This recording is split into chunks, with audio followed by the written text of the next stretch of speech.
ప్రియమైన ఉప ముఖ్యమంత్రి శ్రీ పవన్ కళ్యాణ్ జీ నమస్సుమాంజలు.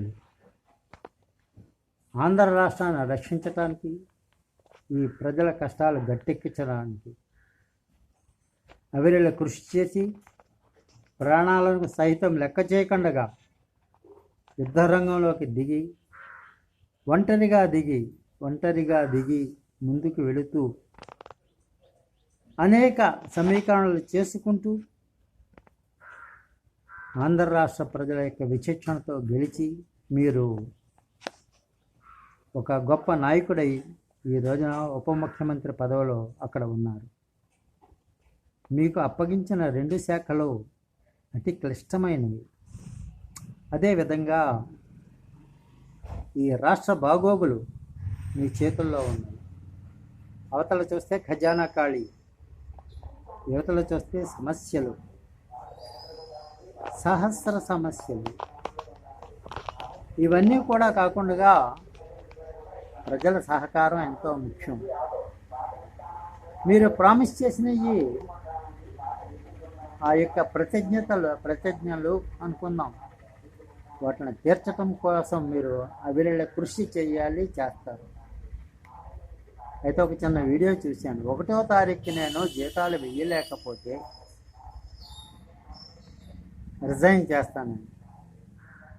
క్షమించాలి, మీరు మీ ఇష్టం వచ్చినట్లు రిజైన్ చేయడానికి అది మేము మిమ్మల్ని ఎంచుకున్నది. ఒక్కొక్కసారి కొద్దిగా ఆలస్యం అవుతుంది, వచ్చే నష్టం ఏంటి? ఆవేశపడి ఎక్కడ శపథాలు చేయొద్దు, ఎవరికి ప్రామిస్ చేయొద్దు. మా సొమ్మేం పోయింది, మిమ్మల్ని రెచ్చగొడతాం. దయవుంచి మీరు సిన్సియర్గా చేస్తారని మా నమ్మకం. పని చేసుకు వెళ్ళండి, కొద్దిగా ఆలస్యం అవ్వచ్చు. ఇవాళ ఇచ్చేది రేపిస్తారు, రేపిచ్చేది లేకపోతే ఎల్లుండి ఇస్తారు. వస్తువు పడుకోబెట్టరు కదా మీరు, పర్వాలేదు. టీచర్స్, ఉద్యోగస్తులు 1 నెల రోజులు జీతం లేకపోయినా వాళ్ళేం అడుక్కు తినరు. వాళ్ళేమో అడుక్కు తినరు. అది లేదు ఈ రోజున. దయవుంచి మీరు ఏం చేస్తారంటే, ఎక్కడ ఆవేశపడకండి. మీ అవసరం మాకుంది. ఇప్పుడు ఎలక్షన్ వరకు, ఓట్లేసే వరకు మా అవసరం మీకుంది, కానీ ఇప్పుడు మీ అవసరమే మాకుంది.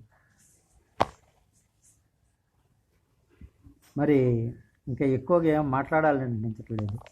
చంద్రబాబు నాయుడు గారు అవతల ఆయన 2 భుజాల మీద రామలక్ష్మణులాగా అమరావతి, పోలవరం అవన్నీ మోయాలి కదా. ధన్యవాద్. జై హింద్.